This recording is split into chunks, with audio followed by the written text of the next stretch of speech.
Bismillahirrahmanirrahim. Assalamualaikum warahmatullahi wabarakatuh.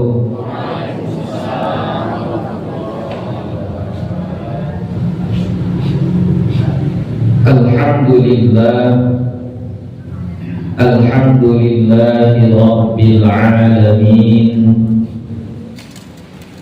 Wassalatu wassalamu ala nabiyil karim wa ala alihi wa ashabihi ajma'in.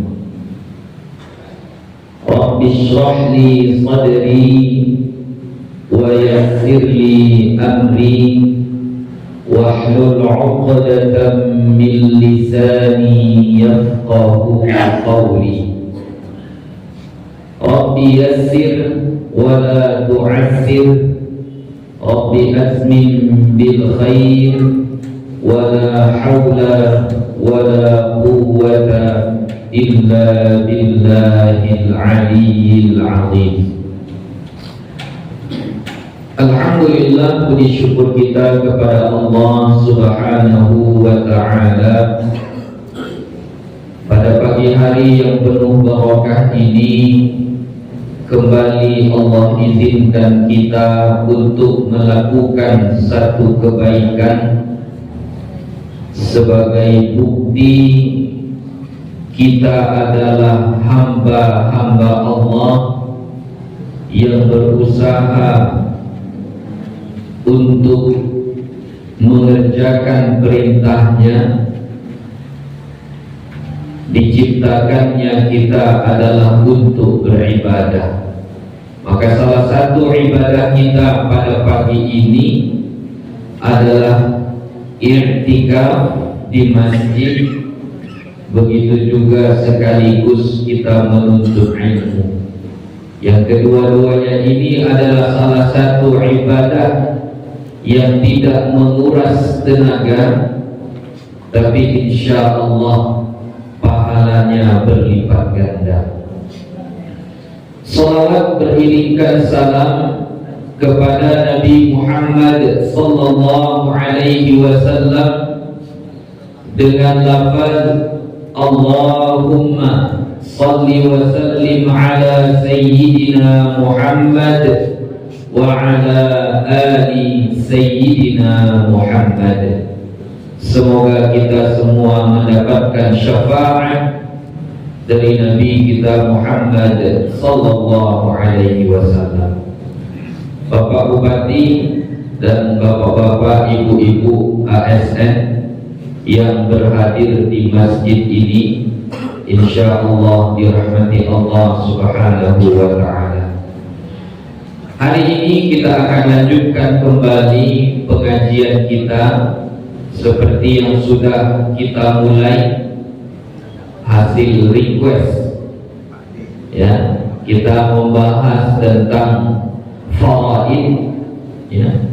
Tapi walaupun faraid, tetap kita akan tidak keluar dari amanah yang diberikan kepada saya, yaitu tentang kajian tafsir ya. Jadi kita tetap akan membuka Al-Quran. Bulan yang lewat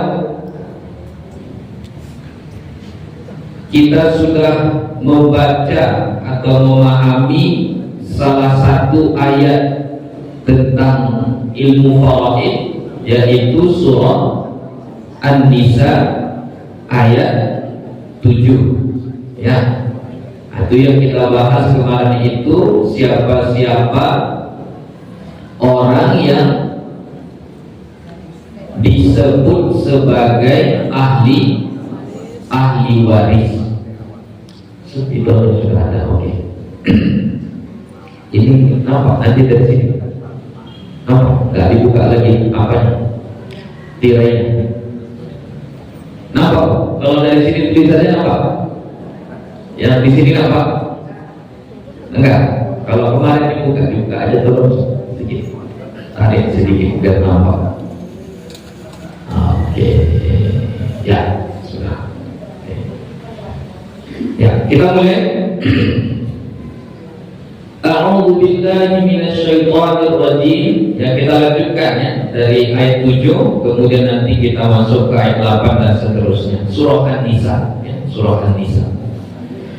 Lirijali nasibum mimma tarakal walidani wal aqrabun. Laki-laki yang berhak mendapatkan harta warisan itu ada 15 ya, kemarin sudah kita jelaskan ada 15.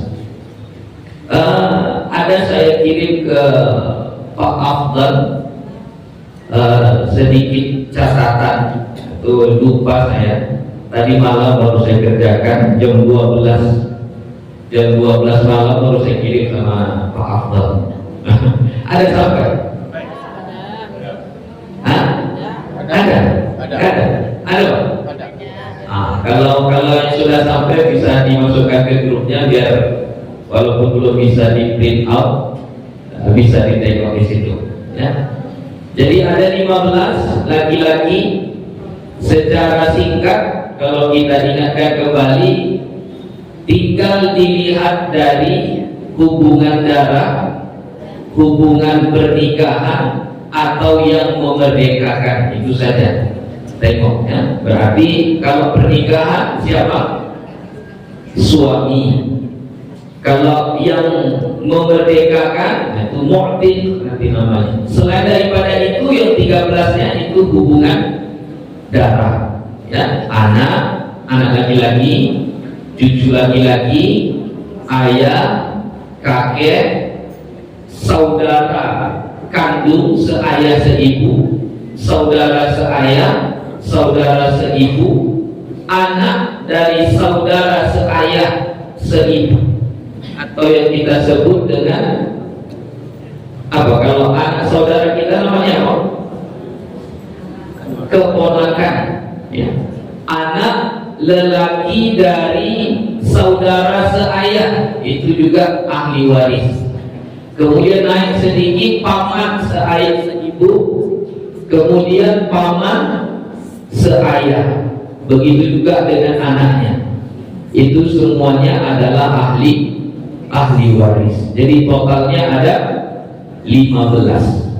Kemudian walin nisa'i nasibun mimma tarakal walidani wal aqrabun. Begitu juga untuk perempuan. Jika ada orang tuanya meninggal dunia atau keluarganya meninggal dunia, maka perempuan juga ada yang mendapatkan warisan. Berapa orang? 10 ya, ada 10 orang. Jadi total semuanya ada 25. Mimma qalla minhu aw katsur, ya, sedikit ataupun banyak ya, sedikit ataupun banyak. Nasiban mafruḍa, nah, ini yang harus kita bahas pagi ini ya. Nasiban mafruḍa, pembahagian yang sudah ditentukan ya, bagiannya sudah ditentukan. Jadi kalau dari ayat ini dapat kita pahami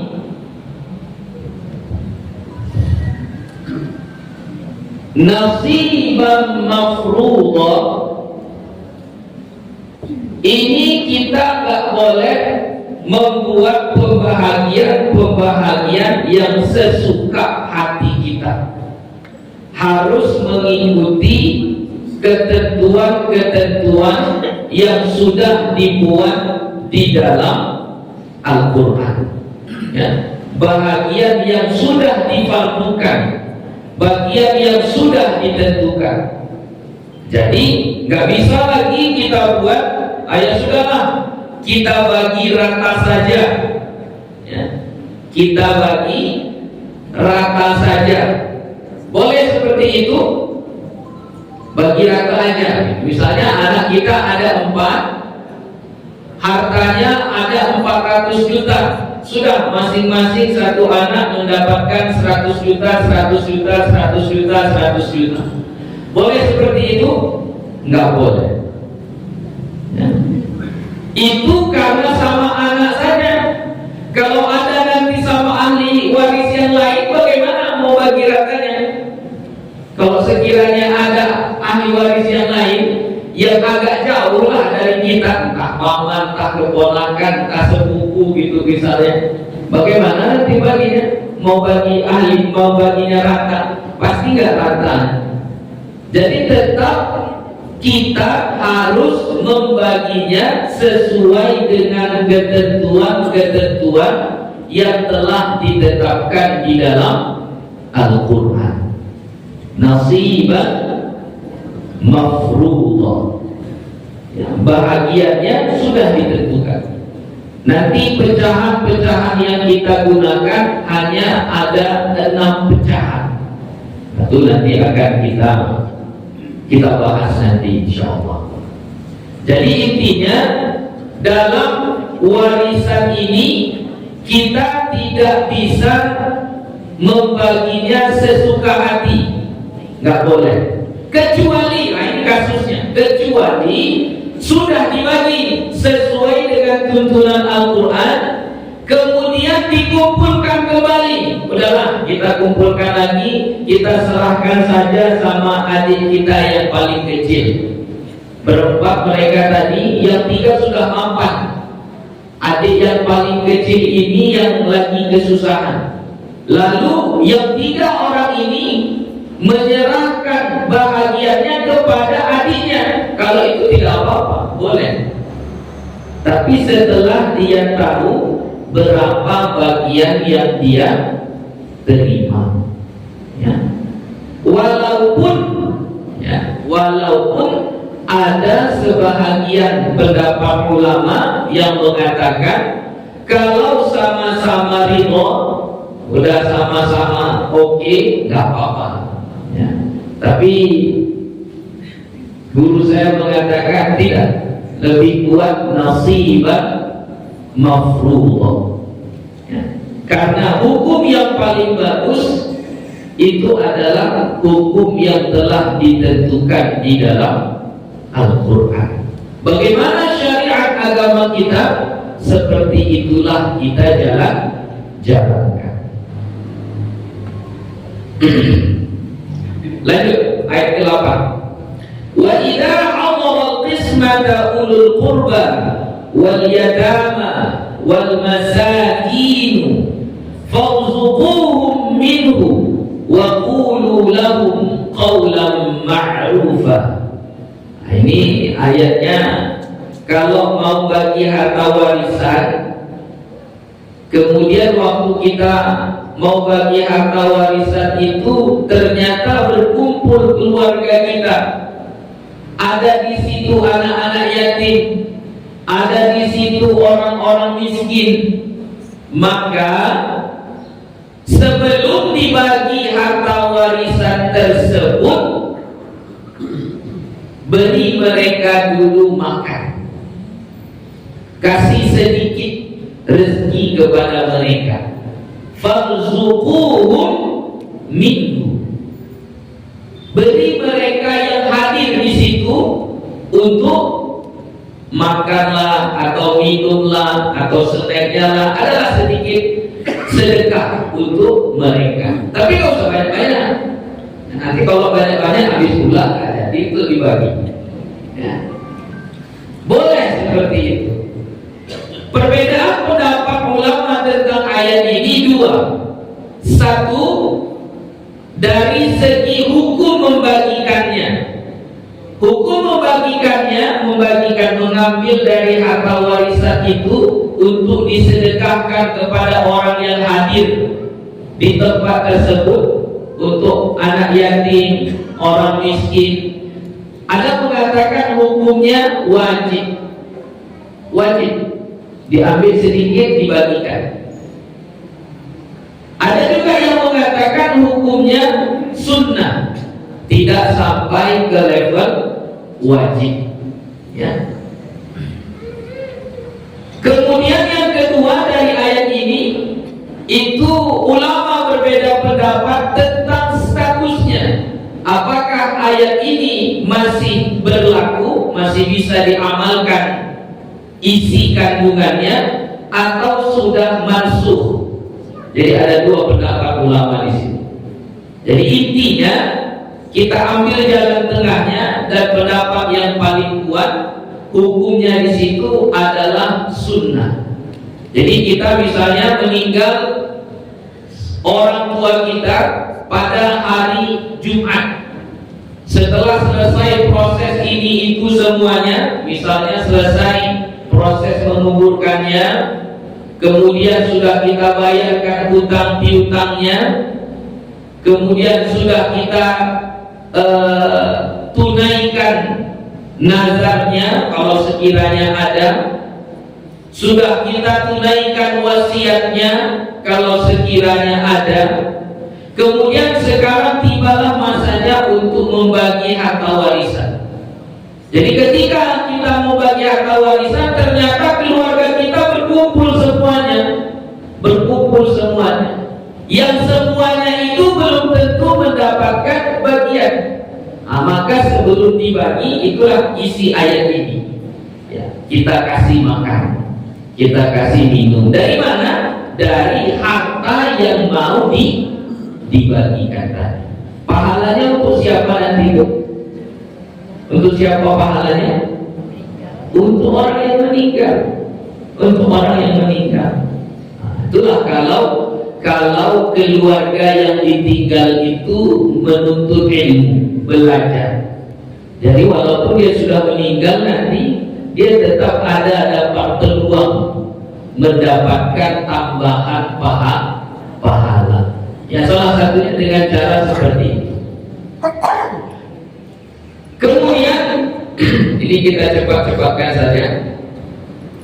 Ayat yang ke-9, wal yakhshal ladzina law taraku min khalfihim dzurriyyatan di'afan khafu 'alaihim falyattaqullah wal yaqulu qawlan sadida. Ini ayat ini salah satu asbabun nuzulnya menurut ulama kita. Ini pernah Rasulullah SAW menjenguk salah seorang sahabatnya yang sakit. Lalu sahabatnya ini mengatakan, ya Rasulullah, bolehkah saya mewasiatkan harta saya setengah dari harta warisan saya, bolehkah saya wasiatkan, saya berikan kepada orang lain? Karena anak saya cuma satu orang perempuan, cuma sendiri saja anak. Bolehkah harta saya itu saya kasih sama orang lain, saya wasiatkan kepada orang lain? Apa kata Rasulullah? Kalau 2/3, dimulai dari 2/3. Kalau 2/3 enggak boleh. Bagaimana kalau setengah ya Rasulullah? Setengah pun tak boleh. Bagaimana kalau 1/3 ya Rasulullah? 1/3 itu sudah banyak. Adzulku kathir, kata Rasulullah. 1/3 itu sudah banyak. Jadi makanya di minggu yang lewat kita sudah pelajari, kalau wasiat tidak boleh melebihi 1/3. Ya, kalau wasiat tidak boleh melebihi 1/3, nggak boleh. Ada beberapa kriteria kemarin saya sebutkan. Pertama, wasiat itu tidak boleh kepada siapa? Kepada ahli waris, nggak boleh. Wasiat tidak boleh diserahkan kepada ahli waris. Contoh, kalau saya meninggal dunia nanti, maka rumah ini untuk anak perempuan saya. Itu apa namanya? Wasiat. Nggak boleh. Kenapa nggak boleh? Karena anak perempuan itu adalah ahli ahli waris. Nggak boleh. Ya. Kalau saya meninggal dunia nanti, maka sawah saya yang di sana itu untuk anak saya yang paling besar. Boleh? Tak boleh. Kenapa? Karena ahli waris. Harta dia jumlahnya semua itu 500 juta. Lalu dia berwasiat, kalau saya meninggal dunia, maka 250 jutanya saya berikan kepada tetangga saya. Boleh? Boleh atau tidak? Kenapa tak boleh? Lebih dari 1/3. Ya, walaupun tetangga itu sudah sah dia karena bukan ahli warisnya, tapi kadarnya lebih dari 1/3, maka nggak boleh. Untuk yang 1/3 ini pun, itu harus ditengok-tengok juga. Kalau sekiranya ahli warisnya miskin ahli warisnya, maka ahli waris boleh membatalkan sekiranya wasiat itu 1/3. Boleh membatalkan. Kenapa? Karena ahli warisnya miskin. Ya. Jadi kalau ahli warisnya miskin, usahakan jangan sampai 1/3. Jadi kita pun kalau berwasiat pandai-pandai, tengoklah anak kita, tengoklah cucu kita, tengoklah saudara kita. Kalau mereka miskin, gak usah banyak-banyak kali diwasiatkan kepada yang lain. Ya, jangan sampai kepada 1/3. Ya. Kenapa balik kepada ayat ini tadi? Wal yakhshal ladina law taraku min khalfihim dzurriyyatan di'afa. Hendaklah kamu takut kalau meninggalkan generasi yang lemah. Lemah maksudnya kalau ikut asbabun nuzulnya berarti lemah hartanya, miskin, tukang minta-minta, minta sana, minta sini. Ya. Jadi kalau ada harta kita, ya, untuk anak keturunan kita, untuk keluarga kita. Ya. Tapi terkadang yang kita sedihkan, harta warisan itu habis diambil alih atau hilang tanpa jejak oleh orang tuanya. Misal ini, si Abdullah sama si Aminah menikah. Abdullah sama si Aminah menikah. Lahir anak mereka 3 orang. Satu namanya Hamid, satu namanya Mahmud, satu namanya Hamidah. Oke, 3 orang. Meninggallah si Aminah.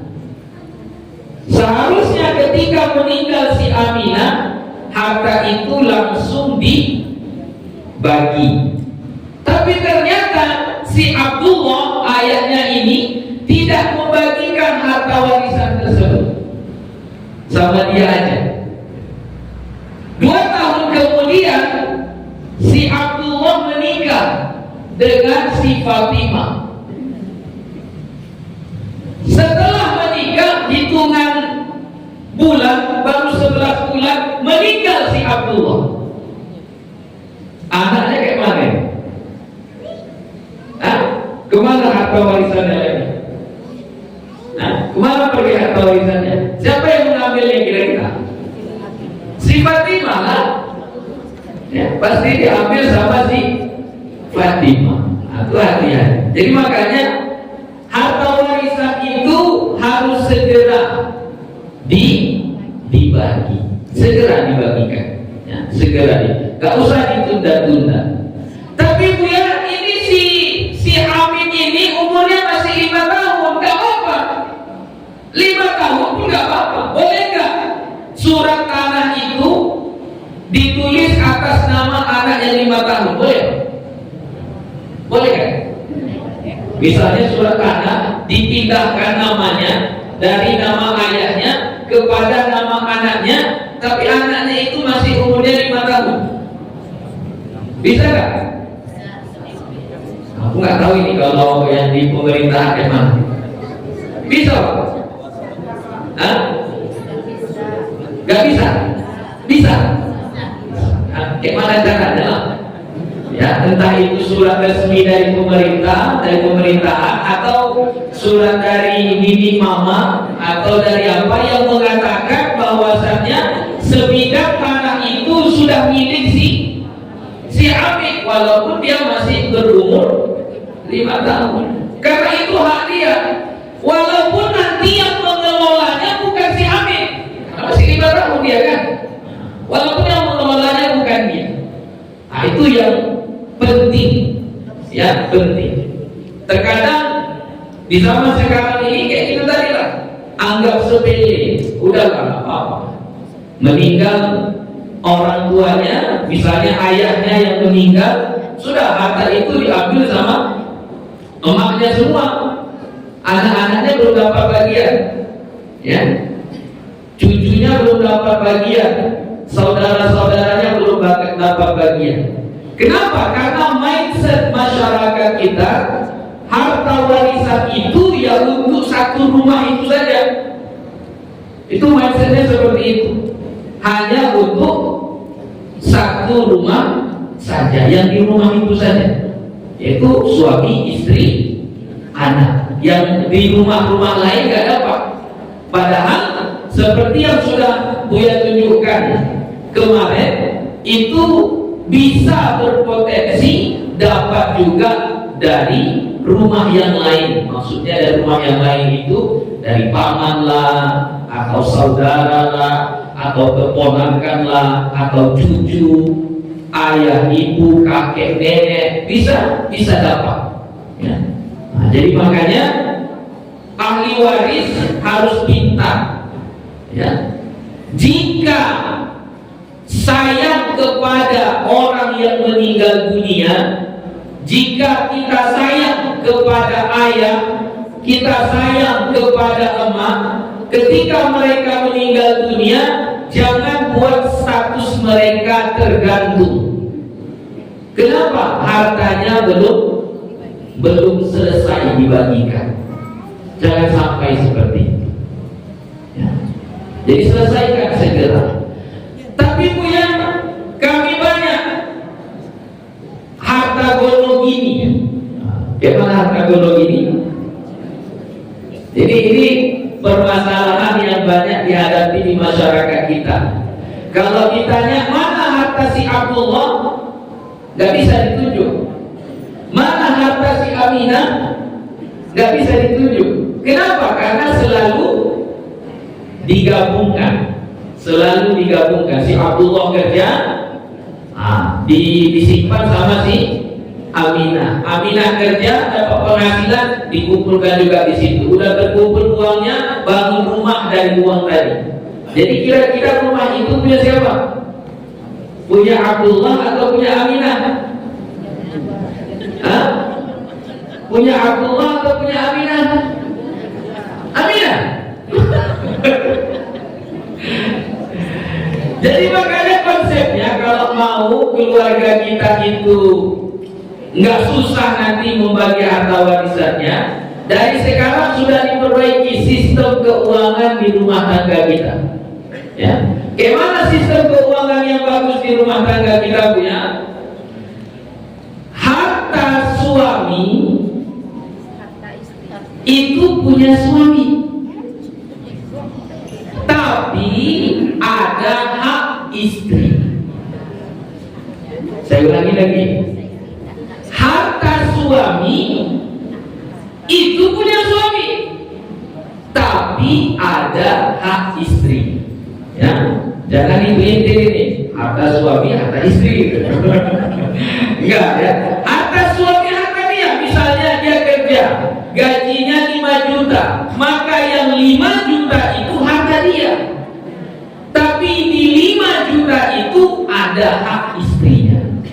ada hak anaknya, maka dikasihlah 5 juta itu, dikeluarkan dialah 3 juta. 3 jutanya itulah sebagai nafkah untuk istrinya.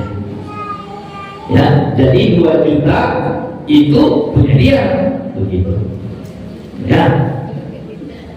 Kalau harta istri kerja gajinya 5 juta. Harta istri punya siapa? Istri.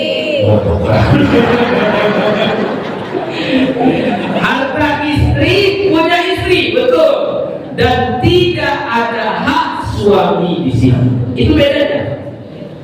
Kalau suami hartanya punya dia, tapi ada hak istri di sini.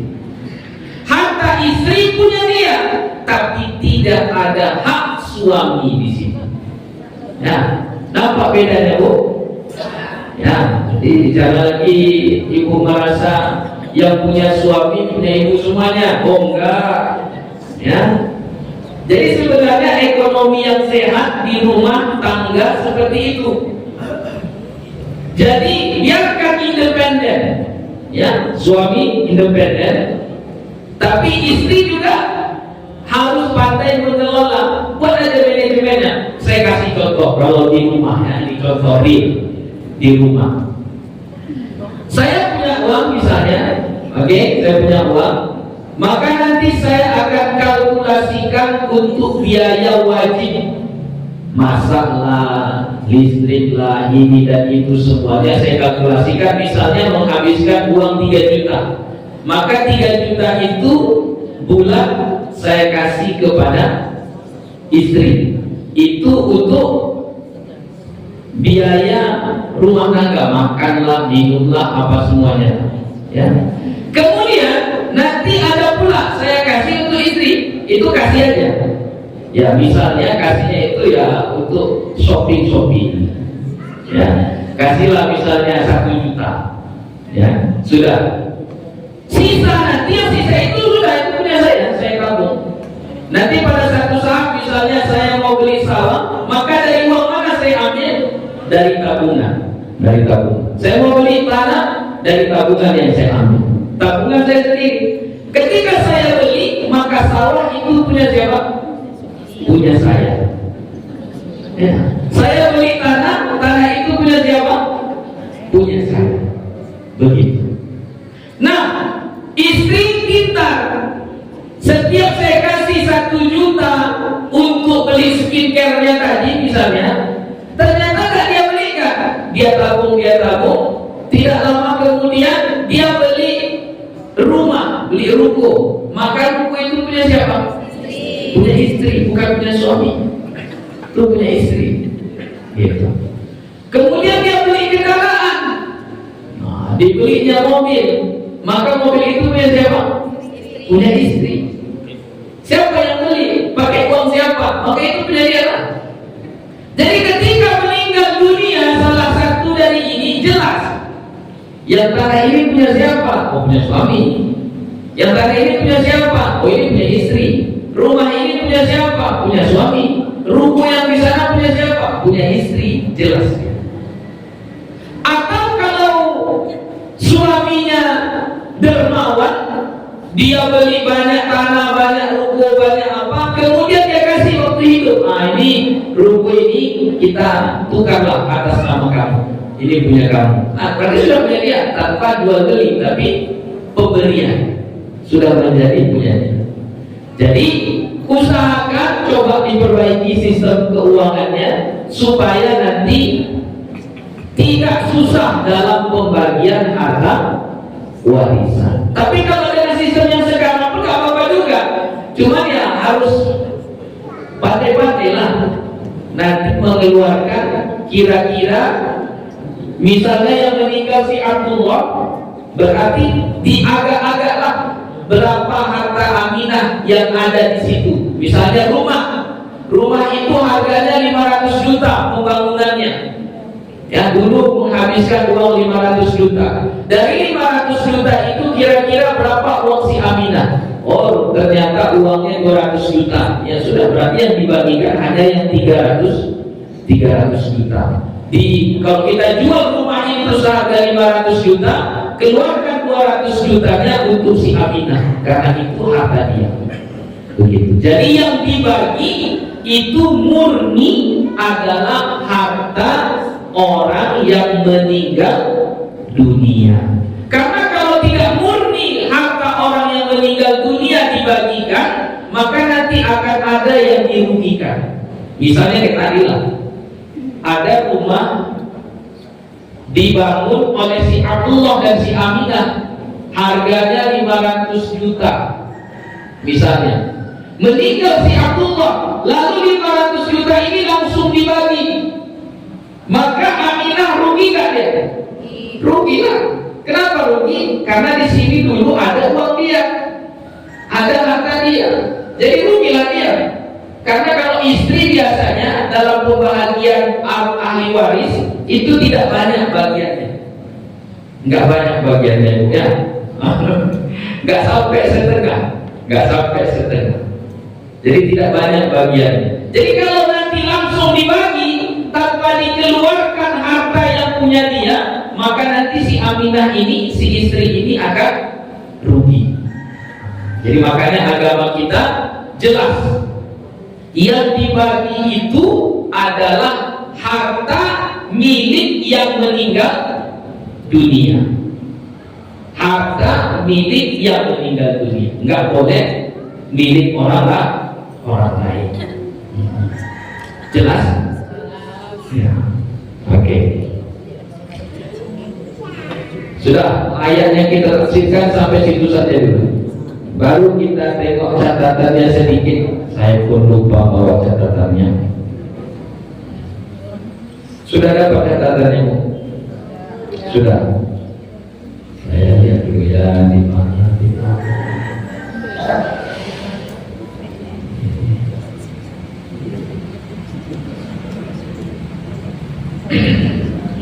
Oke, kita mau ambil yang nasibah mafruḍah.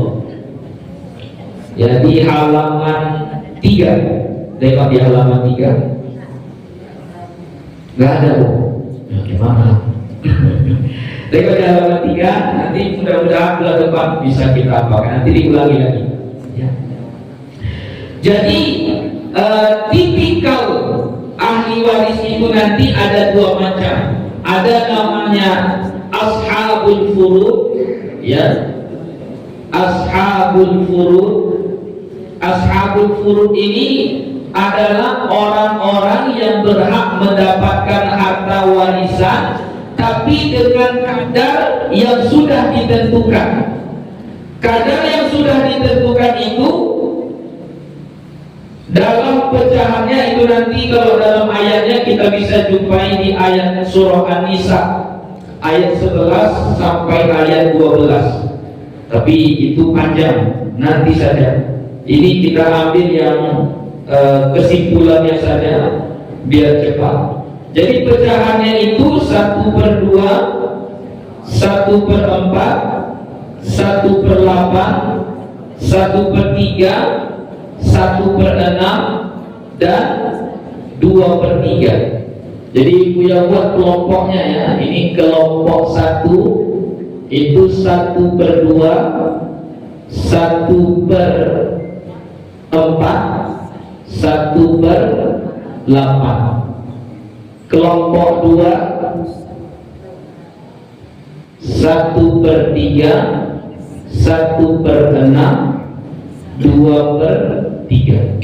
Jadi bahagian-bahagian atau pecahan-pecahan yang kita gunakan untuk membagi harta warisan itu hanya pecahan yang 6 ini, nggak ada pecahan yang lain. Hanya 1/2, 1/4, 1/8, 1/3, 1/6 dan 2/3. Nanti kita ini akan belajar membagi, mengalihkan, menambahkan. Ya, nanti belajar kayak gitu. Oke. Kita kasih contoh. Ada penghapusnya ya? Oh ini ada penghapusnya.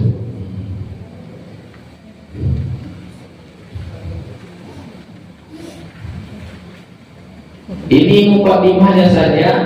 Bulan depan nanti baru kita matangkan lagi. Ya, mukadimahnya dulu. Jadi nanti dalam pembahagian harta warisan ini ada satu istilah namanya aslul mas'alah. Asal masalah, maksudnya asal masalah ini supaya bisa kita membagikannya, ya, ada namanya aslul masalah. Jadi untuk mencari aslul masalah itu caranya, misalnya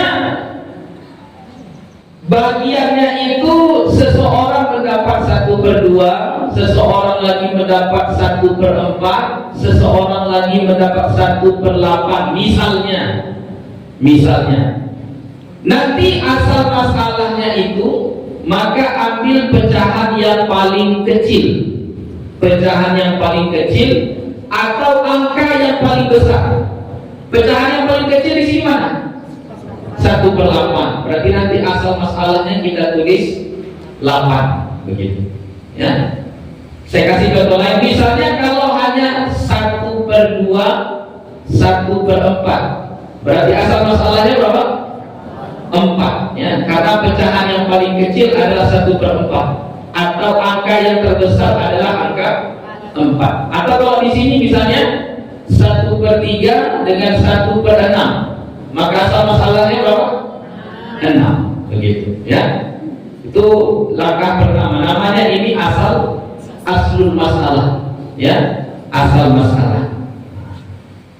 Tapi kalau sekiranya dia gabungan dari kelompok 1 dengan kelompok 2, gabungan, misal seseorang mendapat 1/3, seseorang lagi mendapat 1/6.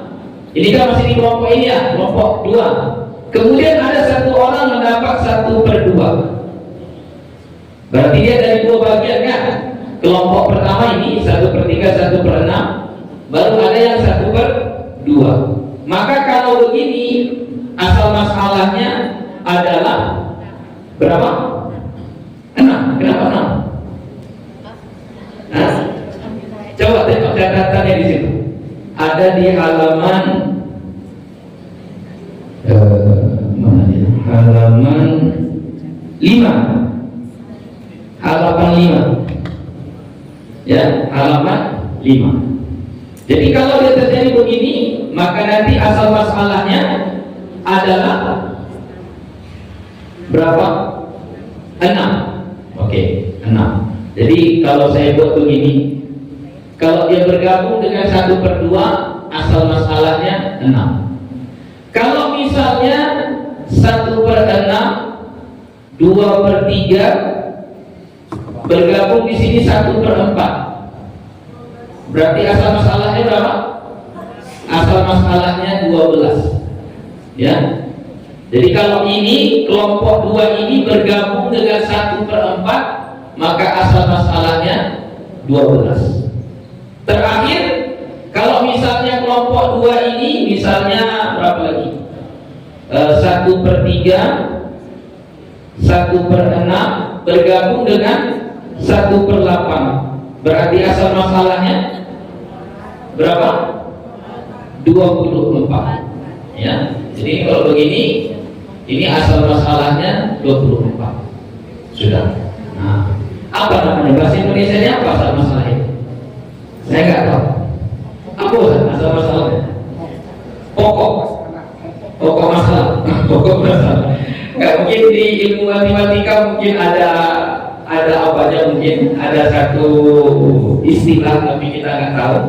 Bahasa Arabnya adalah namanya aslul masalah. Jadi kalau anak-anak pesantren biasanya bilangnya asal masalah gitu aja.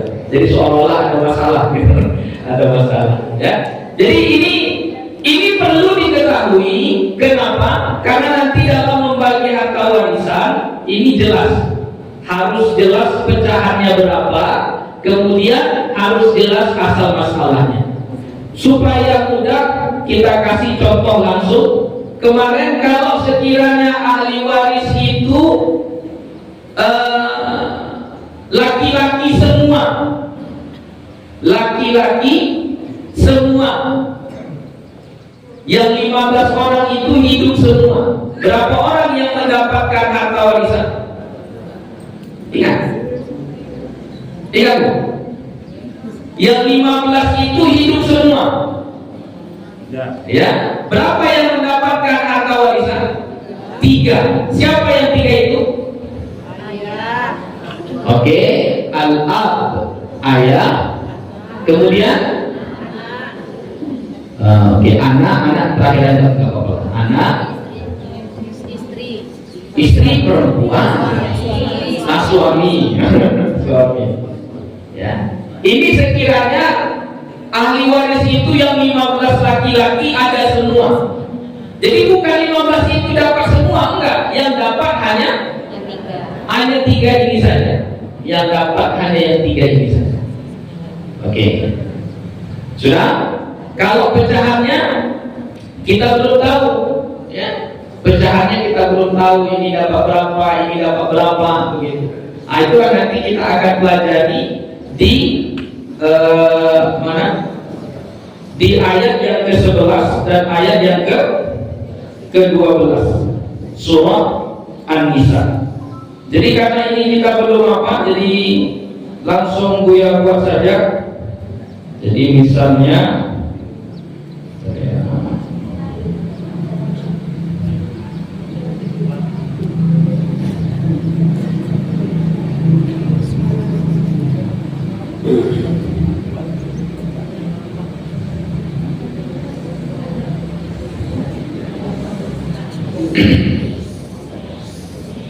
oke, maka ayah mendapat 1/6, suami mendapat 1/4, anak mendapat asobah. Ya, asobah itu sisa. Ya, asobah itu sisa. Oke. Kalau kasusnya seperti ini, kita buatlah harta warisannya berapa? Kita buat harta warisannya 720 juta. Ini biasanya angka yang biasa dibuat, 720 juta. Oke. Berapa asal masalahnya Bu? Antara 1/6 dengan 1/4, berarti asal masalahnya berapa? 1/6 ada di mana? Di kelompok 2. 1/4 ada di kelompok mana? 1. Berarti asal masalahnya 12. Berarti 12. Cara baginya 12 bagi 6 sama dengan 2. 12 bagi 4 sama dengan 3. 2 tambah 3 5. 12 kurang 5 7. Berarti untuk si anak dapat 7 tumpuk, 7 bagian. Jadi walaupun bahasanya sisa, belum tentu dia paling sedikit. Ya, walaupun namanya sisa, belum tentu dia paling sedikit. Belum tentu. Jadi kalau begini, bagaimana caranya? Sekarang kita 720 juta bagi 12. Berapa itu? Tolong bantu dulu. Berapa? 60. Ya, 60 juta. Berarti semuanya kali 60 juta. Semuanya kali 60 juta. 2 kali 60 juta sama dengan, berarti ayah mendapat berapa? 120 juta. Si anak 60 kali 7 berarti berapa?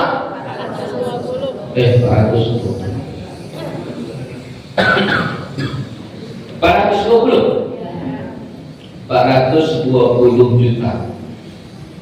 Suami mendapat 180. Nanti kalau di total ini, totalnya akan sama. 2, 1, 7 pas. Ya. Begitu kira-kira cara membagi harta warisan, ya. Jadi ini tadi yang disebut dengan asal masalah. Jadi perlunya asal masalah itu supaya ketika kita sudah menentukan si ayah dapat berapa persen, si suami dapat berapa persen, sehingga nanti kita bisa menentukan berapa bahagian untuk dia. Berapa bagian? Oh, ternyata dia dapat 2 bagian. Dari mana dapat 2 bagian itu? Dari asal masalah ini, 12 dibagi 1/6. Dari mana dia dapat 3 ini? 12 bagi 1/4. Maka dia dapat 3. Sisanya itu. Lalu dari mana dapat 60 ini? Harta warisan dibagi asal masalah. Oke? Ini mukadimah dulu. Nanti jangan pening dulu, pokoknya penting duluan. Oke. Saya kasih satu contoh lagi. Terakhir.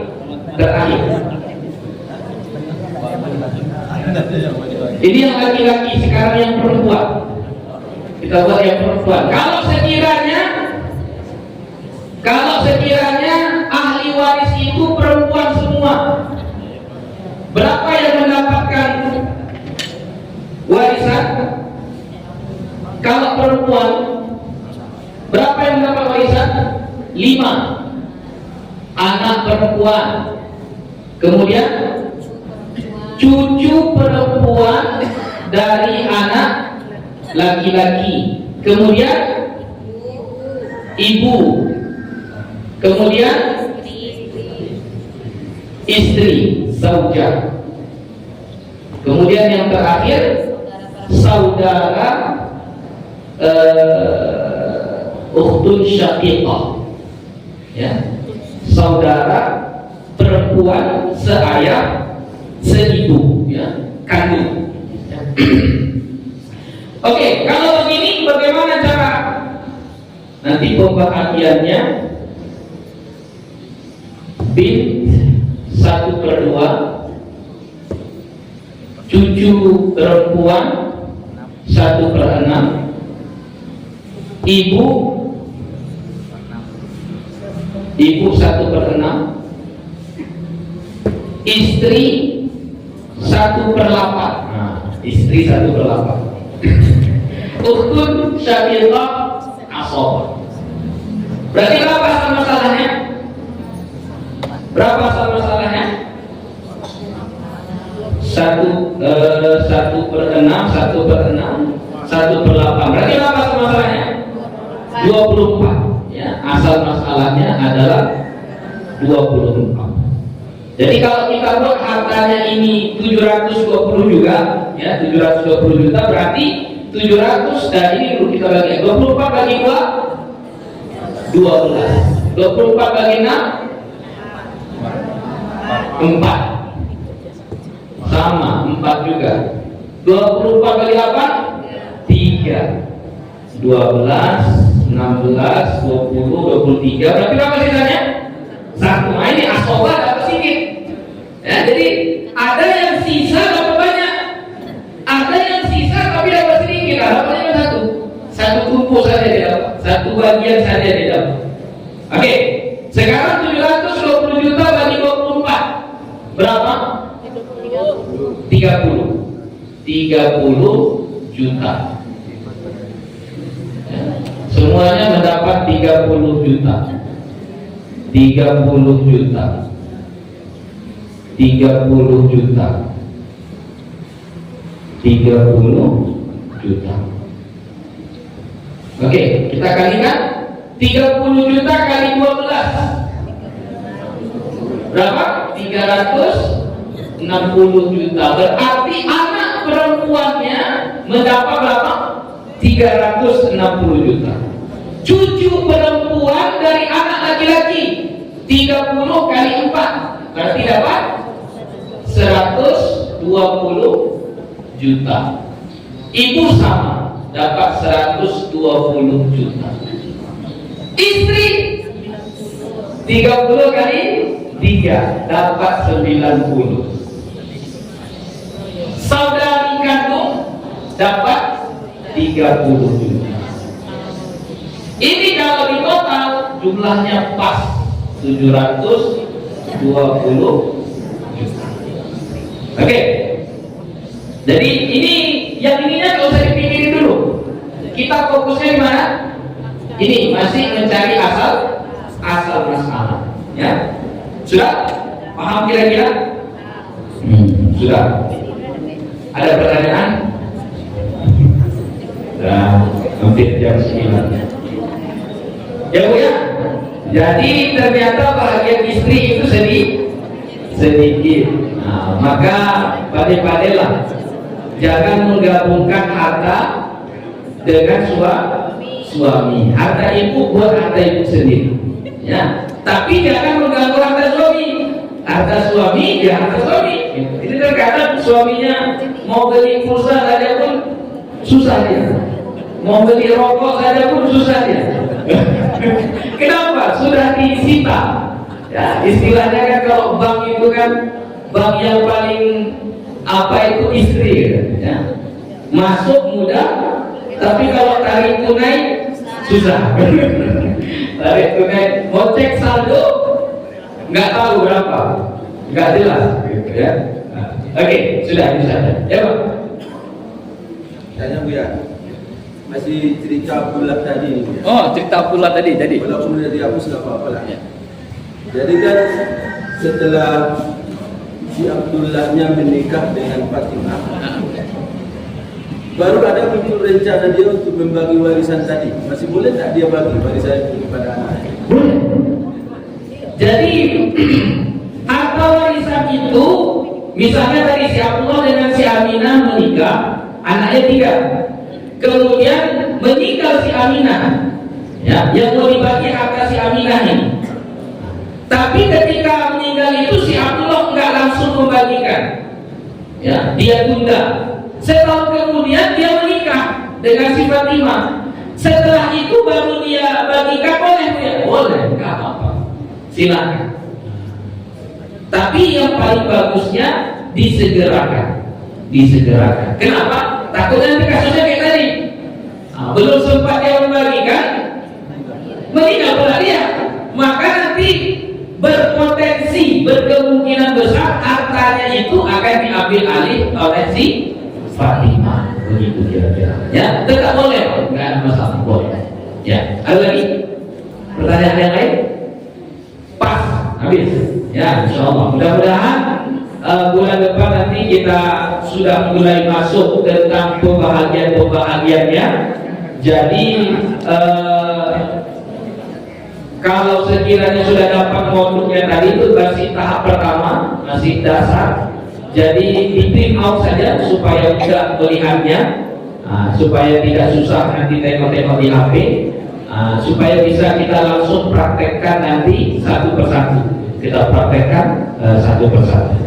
Oke, itu saja untuk pertemuan kita pada pagi ini. Semoga pertemuan yang singkat ini diberkahi oleh Allah Subhanahu wa taala, dan semoga apa yang telah kita pelajari, walaupun untuk saat sekarang ini belum paham, setidaknya kita sudah punya niat baik untuk memperbaiki atau mempersiapkan diri kita nanti sebelum kita meninggal dunia, supaya harta itu bisa dibagi sesuai dengan tuntunan Al-Quran, tuntunan Nabi Muhammad SAW. Mohon maaf atas segala kekurangan. Kita tutup dengan sama-sama berdoa. Bismillahirrahmanirrahim. Alhamdulillahi Rabbil Alamin.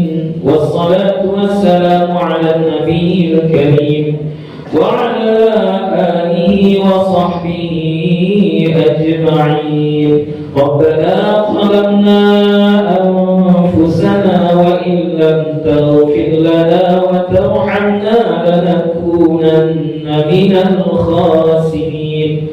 Allahumma ighfir lana dhunubana wa liwalidina warhamhum kama rabbawna shighara. ولأجدادنا ولجداتنا ولمشايخنا ولجميع المسلمين والمسلمات والمؤمنين والمؤمنات برحمتك يا أرحم الراحمين. اللهم فقهنا في الدين وعلمنا التأويل. اللهم إنا نسألك علما نافعا وارزقنا فهما. ربنا آتنا في الدنيا حسنة وفي الآخرة حسنة وقنا عذاب النار. وصلى الله على سيدنا محمد النبي الأمي وعلى آله وصحبه وبارك وسلم، والحمد لله رب العالمين. السلام عليكم ورحمة الله وبركاته.